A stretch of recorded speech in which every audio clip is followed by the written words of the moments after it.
আপনি যদি Jio retailer ID অথবা পার্টনার আইডি যদি নিতে চান এবং আইডি নিয়ে প্রত্যেক মাসে যদি 15,000 টাকা ইনকাম করতে চান, তাহলে কিন্তু এই ভিডিওটা আপনার জন্য। তো নিয়মে আপনি কিভাবে জিও রিটেলার হতে পারবেন তার স্টেপ বাই স্টেপ প্রসেস আপনাদের বলবো। এবং এই জিও রিটেলার আইডির জন্য আপনি কোথাও যেতে হবে না, আপনি বাড়িতে বসে অনলাইনে খুব সহজে আবেদন করতে পারবেন। এবং আবেদন করার পর 7 থেকে 10 দিনের মধ্যে আইডি পাসওয়ার্ড আপনাকে পাঠিয়ে দেওয়া হবে এবং সেই আইডি পাসওয়ার্ড দিয়ে লগইন করে আপনি কাস্টমারদের সিম অ্যাক্টিভেশন করতে পারবেন, ডিভাইস অ্যাক্টিভেশন করতে পারবেন এবং রিচার্জ করতে পারবেন। এছাড়াও বিভিন্ন রকম কাজ করে আপনি কিন্তু প্রত্যেক মাসে 15 থেকে 20,000 টাকা ইজিলি কিন্তু ইনকাম করতে পারবেন। তো সেই জন্য আজকের ভিডিওতে আপনারা দেখাবো কিভাবে আপনি জিও রিটেলার আইডির জন্য অনলাইন আবেদন করবেন এবং আবেদন করতে কি কি ডকুমেন্টস লাগবে, তারপর অনলাইন আবেদনের পর আপনাকে কি করতে হবে, সম্পূর্ণ এ টু জেড প্রসেস নিয়ে আলোচনা করব এই ভিডিওতে। সেই জন্য ভিডিওটা প্রথম থেকে শেষ পর্যন্ত অবশ্যই দেখবেন মনোযোগ সহকারে। এবং আমাদের চ্যানেলে প্রথমবার ভিড় করে থাকলে আমাদের চ্যানেলটিকে সাবস্ক্রাইব করে রাখুন এবং পাশে থাকা বেল আইকনটিকে অন করে রাখুন, কারণ আমরা এরকম রিলেটেড নিত্য নতুন ভিডিও নিয়ে আসি। তো চলুন আজকে ভিডিওটা শুরু করা যাক। তো সর্বপ্রথম তো গুগল প্লে স্টোরে যাবেন। গুগল প্লে স্টোরে যাওয়ার পর জিও পজ লাইট যে অ্যাপ রয়েছে সেই অ্যাপটি আপনি কিন্তু ডাউনলোড করে নেবেন। ডাউনলোড করে নেওয়ার পর তারপর কিন্তু এই অ্যাপটি আপনি ওপেন করবেন। ওপেন বাটনে ক্লিক করার সঙ্গে সঙ্গে অ্যাপটি কিন্তু আপনার সামনে ওপেন হয়ে যাবে। ঠিক আছে, অ্যাপটি ওপেন হয়ে যাওয়ার পর তারপর তো আপনার সামনে এমন একটি পেজ ওপেন হয়ে যাবে। এরপর যদি আপনি আগে থেকে রেজিস্ট্রেশন করে থাকেন বা অ্যাকাউন্ট ক্রিয়েট করে থাকেন, তাহলে এখানে সেই মোবাইল নাম্বার দিয়ে লগ ইন করবেন। এবার যদি আপনি নতুন হয়ে থাকেন তাহলে কি করবেন, এখানে ক্রিয়েট অ্যান অ্যাকাউন্ট বলে একটা অপশন রয়েছে, এই অপশনে আপনি ক্লিক করে দেবেন। এই অপশনে ক্লিক করে দেওয়ার সঙ্গে সঙ্গে তারপর নেক্সট পেজ আপনার সামনে ওপেন হয়ে যাবে। এখানে তো আপনার মোবাইল নাম্বার বসিয়ে দেবেন এবং আপনার ইমেল আইডি এবং এখানে পার্টনার টাইপ বলে একটা অপশন রয়েছে, এই অপশনে ক্লিক করবেন। এবার আপনি কোন পার্টনার আইডিটা নেবেন এখান থেকে সিলেক্ট কিন্তু করতে হবে। প্রথম দেখতে পাচ্ছেন রিচার্জ পার্টনার আইডি। তো এটা যদি আপনি এই আইডিটা যদি নেন তাহলে কিন্তু এখান থেকে আপনি জিও মোবাইল রিচার্জ করতে পারবেন এবং ভালো রকম কিন্তু আপনি কমিশন কিন্তু ইনকাম করতে পারবেন। এবং এর জন্য কি কি ডকুমেন্টস লাগবে, আপনার কিন্তু মোবাইল নাম্বার এবং ইমেল আইডি, এই দুটো ডকুমেন্টস হলে আপনি এই আইডিটা পেয়ে যাবেন। এবার যদি আপনি অ্যাক্টিভেশন পার্টনার হতে চান তাহলে কিন্তু এখানে দেখতে পাচ্ছেন আপনি মোবাইল রিচার্জ করতে পারবেন, সিম অ্যাক্টিভেশন করতে পারবেন।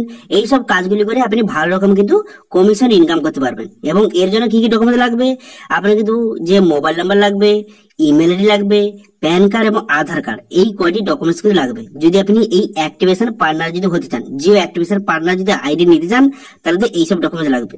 এবার যদি আপনি activation and device partner ID নিতে চান তো সেক্ষেত্রে আপনি কি কাজ করতে পারবেন, আপনি কিন্তু মোবাইল রিচার্জ করতে পারবেন, সিম অ্যাক্টিভেশন করতে পারবেন এবং কিন্তু জিও ফোন অ্যাক্টিভেশন করতে পারবেন। ঠিক আছে, এইসব কাজগুলো করে ভালো কমিশন ইনকাম করতে পারবেন। এবং এর জন্য কি কি ডকুমেন্টস লাগবে, আপনার কিন্তু mobile number, email ID, PAN card এবং ব্যাংক অ্যাকাউন্ট, এই কয়টি ডকুমেন্টস কিন্তু লাগবে যদি আপনি অ্যাক্টিভেশন এন্ড যে ডিভাইস পার্টনার আইডি নিতে চান। ঠিক আছে, এবার যদি আপনি রেসিডেন্ট পার্টনার হতে চান তো সেক্ষেত্রে আপনি কি কি কাজ করতে পারবেন, তো মোবাইল রিচার্জ করতে পারবেন, সিম অ্যাক্টিভেশন করতে পারবেন, ডিভাইস অ্যাক্টিভেশন করতে পারবেন। এছাড়াও আপনি সঙ্গে কিন্তু যে সিম আপনি ডেলিভারি দিতে পারবেন। ঠিক আছে, সিম আপনি যে হোম ডেলিভারি দিতে পারবেন এই আইডির মাধ্যমে। ঠিক আছে, এবং এর জন্য কি কি ডকুমেন্ট লাগবে, mobile number, email ID, PAN card, Aadhaar card এবং ব্যাংক অ্যাকাউন্ট। ঠিক আছে, এই কটি ডকুমেন্টস লাগবে এবং সঙ্গে ক্যান্সেল চেকও কিন্তু লাগবে। ঠিক আছে, এই সব ডকুমেন্ট যদি আপনার থেকে থাকে তাহলে কিন্তু এই আইডি আপনি নিতে পারবেন। তো এখান থেকে আপনি যেই আইডি নিতে চান সেই আইডিটা এখানে সিলেক্ট করে নেবেন। করে নেওয়ার পর তারপর এখানে কন্টিনিউ বাটনে ক্লিক করবেন। কন্টিনিউ বাটনে ক্লিক করার সঙ্গে সঙ্গে আপনার মোবাইলে ওটিপি আসবে, সেই ওটিপিটা সঠিকভাবে বসিয়ে দেবেন। এখানে ওটিপিটা সঠিকভাবে বসিয়ে দেওয়ার পর তারপর আপনি কি করবেন, তারপর এখানে সাবমিট বাটন দেখতে পাচ্ছেন, এই সাবমিট বাটনে ক্লিক করবেন। সাবমিট বাটনে ক্লিক করার সঙ্গে সঙ্গে এমনটি ড্যাশবোর্ড ওপেন হয়ে গেল। এরপর আপনি কি করবেন, এরপর দেখতে পাচ্ছেন প্রোফাইল বলে একটা আইকন কিন্তু দেওয়া রয়েছে, এই প্রোফাইল আইকন আপনি ক্লিক করবেন। ঠিক আছে, এই যে প্রোফাইল আইকন দেখতে পাচ্ছেন, এই প্রোফাইল আইকনে আপনি ক্লিক করবেন। এই আইকনে ক্লিক করার পর তারপর নতুন একটি ড্যাশবোর্ড বা নতুন একটি পেজ কিন্তু আপনার সামনে ওপেন হয়ে যাবে। এরপর আপনি কি করবেন, এরপর দেখতে পাচ্ছেন আপগ্রেড এন্ড আর্ন মোর বলে একটা অপশন দেওয়া রয়েছে, এই অপশন আপনি ক্লিক করে দেবেন। ঠিক আছে, এই অপশন আপনি ক্লিক করবেন। এই অপশনে ক্লিক করে দেওয়ার পর তার বন্ধু আপনার সামনে অ্যামাউন্ট পেজ ওপেন হয়ে যাবে। তারপর আপনি যেই আইডিটা নিতে চান সেটা কিন্তু এখান থেকে সিলেক্ট করে নেবেন। আমি activation and device partner ID নিতে চাই, তো সেই জন্য এটা সিলেক্ট করলাম। করে দেওয়ার পর প্রসিড বাটনে ক্লিক করবেন। আপনি যদি অন্য কোনো আইডি নিতে চান সেটা কিন্তু সিলেক্ট কিন্তু করে নেবেন। ঠিক আছে, এবং এর পুরো বিস্তারিত দেওয়া রয়েছে। এরপর কিন্তু প্রসিড বাটন দেখতে পাচ্ছেন, এই প্রসিড বাটনে আপনি ক্লিক করবেন। ঠিক আছে, প্রসিড বাটনে ক্লিক করার সঙ্গে সঙ্গে এমনটি পেজ আপনার সামনে ওপেন হয়ে যাবে। হয়ে যাওয়ার পর এখানে কিন্তু কিছু ডিটেলস আপনাকে বসাতে হবে, যেরকম কি কি বসাবেন। তো এখানে আপনার নাম বসিয়ে দেবেন, আপনার নামটা বসিয়ে দেওয়ার পর আপনার ইমেল আইডি বসিয়ে দেবেন। বসিয়ে দেওয়ার পর তারপর আপনার প্যান কার্ডের নাম্বারটা এখানে সঠিকভাবে বসিয়ে দেবেন। ঠিক আছে, প্যান কার্ড নাম্বারটা বসিয়ে দেওয়ার পর এরপর আপনি কি করবেন, এরপর কিন্তু একটু নিচে দিকে গেলে আপনার কিন্তু ব্যাংকের ডিটেলস কিন্তু বসাতে হবে। ঠিক আছে, দেখতে পাচ্ছেন এন্টার ব্যাংক ডিটেলস, এই অপশনে ক্লিক করবেন। এই অপশনে ক্লিক করার পর এখানে ব্যাংকের ডিটেলস আপনাকে বসাতে হবে। প্রথম দেখতে পাচ্ছেন এখানে কিন্তু যে আপনার ক্যান্সেল চেক, ব্যাংকের যে ক্যান্সেল চেক সেটা কিন্তু আপলোড করতে হবে। তো সেই জন্য এই অপশনে ক্লিক করবেন। এই অপশনে ক্লিক করে এখান থেকে আপনি ব্যাংকের যে ক্যান্সেল চেক আপনাকে এখানে আপলোড কিন্তু করে দেবেন। ঠিক আছে, 300 KB থেকে 2 MB এর মধ্যে জেপিজি ফরম্যাটে আপনি আপলোড করে দেবেন। করে দেওয়ার পর তারপর কিন্তু এখানে ব্যাংক অ্যাকাউন্ট, এখানে কিন্তু আপনার কোন ব্যাংকে আপনার অ্যাকাউন্ট রয়েছে, যেই ব্যাংকের আপনি ক্যান্সেল চেকটা আপলোড করলেন সেই ব্যাংকটা এখানে সিলেক্ট কিন্তু করে নেবেন। ঠিক আছে, তো ব্যাংকের এখানে নামটা সিলেক্ট করে নেওয়ার পর তার অ্যাকাউন্ট নম্বর বসিয়ে দেবেন, সেই অ্যাকাউন্ট নম্বরটা কনফার্ম করে দেবেন। তারপর কিন্তু আপনার ব্যাংকে যে অ্যাকাউন্ট হোল্ডারের নাম বসিয়ে দেবেন, আইএফএসসি কোড বসিয়ে দেবেন, সমস্ত ডিটেইলসটা এখানে বসিয়ে নেবেন। ঠিক আছে, বসিয়ে নেওয়ার পর তারপর সাবমিট বাটনে ক্লিক করবেন। ঠিক আছে, বোঝা গেল? ক্লিয়ার? তো সাবমিট বাটনে ক্লিক করার পর তারপর আপনার ব্যাংকের ডিটেইলসটা সাকসেসফুলি ভাবে সাবমিট কিন্তু হয়ে যাবে। ঠিক আছে, এখানে সাবমিট বাটনে ক্লিক করার সঙ্গে সাকসেসফুলি সাবমিট হয়ে গেল। এরপর দেখতে পাচ্ছেন এখানে যে প্যান কার্ডের নাম্বারটা দেওয়া রয়েছে, এই প্যান কার্ডের নাম্বারটা কিন্তু আপনাকে ভেরিফিকেশন করতে হবে এবং প্যান কার্ড আপনাকে আপলোড কিন্তু করতে হবে। তো সেই জন্য কিন্তু এই অপশনে আপনি ক্লিক করবেন। এই অপশনে ক্লিক করে দেওয়ার পর তারপর নেক্সট পেজ আপনার সামনে এইভাবে ওপেন হয়ে যাবে। হয়ে যাওয়ার পর তারপর আপনি কি করবেন, তারপর কিন্তু এখানে আপনার প্যান কার্ডের নাম্বারটা আপনাকে ভ্যালিডেট করতে হবে।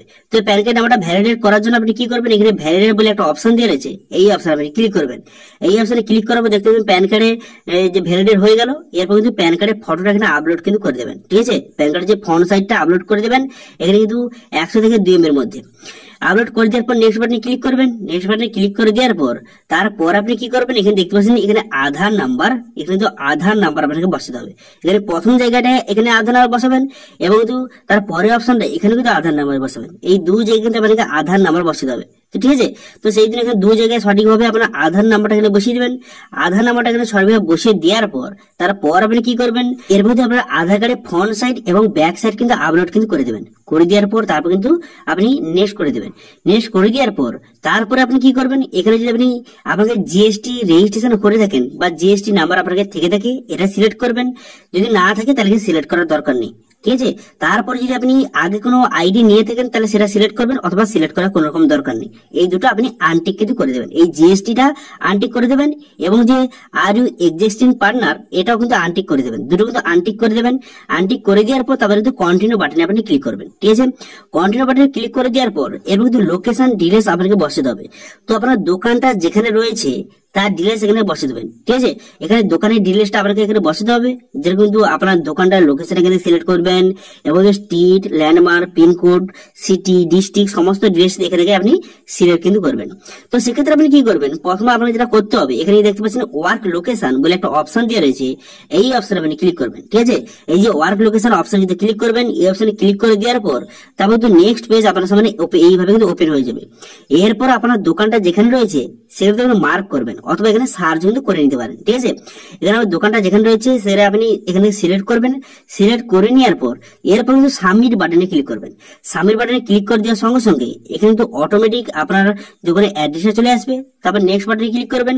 তারপর টার্ম এন্ড কন্ডিশন এখানে কিন্তু সমস্ত ডিটেইলস দেখে নেওয়ার পর এখানে পসির বাটনে ক্লিক করবেন। পসির বাটনে ক্লিক করে দেওয়ার সঙ্গে সঙ্গে তারপর কিন্তু নেক্সট পেজ আপনার সামনে এইভাবে কিন্তু ওপেন হয়ে যাবে। তারপর কিন্তু আপনার মোবাইল নাম্বারে একটা ওটিপি যাবে, সেই ওটিপিটা সঠিকভাবে বসিয়ে দেওয়ার পর সাবমিট বাটনে ক্লিক করবেন। সাবমিট বাটনে ক্লিক করে দেওয়ার সঙ্গে সঙ্গে দেখতে পাচ্ছেন এখানে কিন্তু থ্যাংক ইউ, আপনি যে অ্যাপ্লাইটা করেছেন আপনার অ্যাপ্লিকেশনটা সাকসেসফুলি ভাবে সাবমিট হয়ে গেল। এরপর কিন্তু আপনার ডিটেইলস কিন্তু ভেরিফিকেশন করা হবে। ভেরিফিকেশন করে দেওয়ার পর তারপর কিন্তু আপনাকে কন্ট্যাক্ট করা হবে, অথবা আপনাকে এসএমএস এর মাধ্যমে কিন্তু জানিয়ে দেওয়া হবে। তারপর কিন্তু এসএমএস এর মাধ্যমে আপনাকে আইডি এবং পাসওয়ার্ড কিন্তু পাঠিয়ে দেওয়া হবে। প্রথমে কিন্তু আপনার ডকুমেন্টসটা ভেরিফিকেশন করা হবে। করে দেওয়ার পর তারপর কিন্তু যদি আপনাকে কল করে আপনাকে কলও করতে পারে, অথবা আপনার দোকান কিন্তু ভিজিট করবে। ঠিক আছে, আপনার দোকানে কিন্তু ভিজিট করতে আসবে।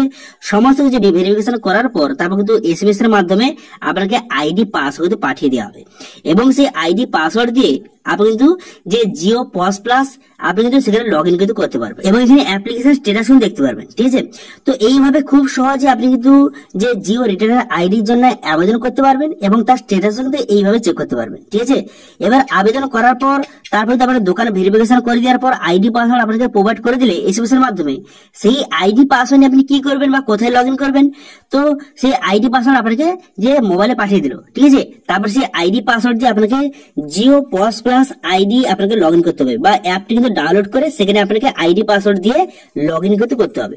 তো কিভাবে করবেন, তো সেই জন্য কিন্তু এই জিও পস অ্যাপটি কিন্তু ডাউনলোড করে নেবেন, তারপরে আইডি পাসওয়ার্ড যে পাঠানো হয়েছিল সেটা বসিয়ে কিন্তু লগ ইন করবেন। লগ ইন করার পর তারপর কিন্তু আপনাকে রেজিস্ট্রেশন করতে হবে।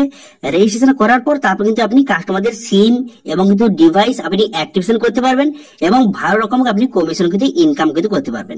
ঠিক আছে, তো এইভাবে এটা তো ফুল প্রসেস। প্রথমে কিন্তু আপনাকে অনলাইনে আবেদন করবেন, আবেদন করার পর আপনাকে কিছু ডকুমেন্টস ভেরিফিকেশন করবে এবং আপনার দোকান ভিজিট করতে আসবে। তারপরে সমস্ত কিছু কমপ্লিট হয়ে যাওয়ার পর আইডি পাসওয়ার্ড প্রোভাইড করবে। এবার সেটা দিয়ে আপনি কিন্তু এই জিও পস প্লাসে লগ ইন কিন্তু করতে হবে। এবার এই জিও পস প্লাসে প্রথমবার আপনি লগ ইন করার পর কিভাবে আপনি এখানে রেজিস্ট্রেশন করবেন বা আপনার আইডিটা কিভাবে অ্যাক্টিভেট করবেন সেটা নিয়ে ভিডিও চাইলে অবশ্যই কমেন্ট করুন, আমি কিন্তু নেক্সট ভিডিওতে আপনাদের দেখে দেবো। এখানে ফার্স্ট টাইম লগ ইন করার পর আপনি কিভাবে রেজিস্ট্রেশন করবেন অথবা আপনার আইডিটা কিভাবে অ্যাক্টিভেট করবেন, ঠিক আছে, সেটা কিন্তু নেক্সট ভিডিওতে আপনাদের দেখে দেবো। সেই জন্য অবশ্যই কিন্তু কমেন্ট করে জানাবেন, ঠিক আছে। এবং এই জিও রিটেলার আইডি অথবা পার্টনার আইডি নিয়ে যদি আপনার কোনো রকমের সমস্যা থেকে থাকে অবশ্যই কিন্তু কমেন্ট করুন, আমি অবশ্যই তা রিপ্লাই করবো। এবং আজকে ভিডিও ভালো লেগে থাকলে ভিডিওকে লাইক করে দেবেন এবং ভিডিও কিন্তু বন্ধুর সঙ্গে শেয়ার করে দেবেন। এবং আমাদের চ্যানেলে প্রথমবার ভিজিট করতে গেলে আমাদের চ্যানেলটিকে সাবস্ক্রাইব করে রাখুন এবং পাশে থাকা বেল আইকনটাকে অন করে রাখুন, কারণ আমরা এরপরে নিত্য ভিডিও নিয়ে আসি। আজকে ভিডিওটা এই পর্যন্ত, দেখা আছে নেক্সট ভিডিওতে। Thank you.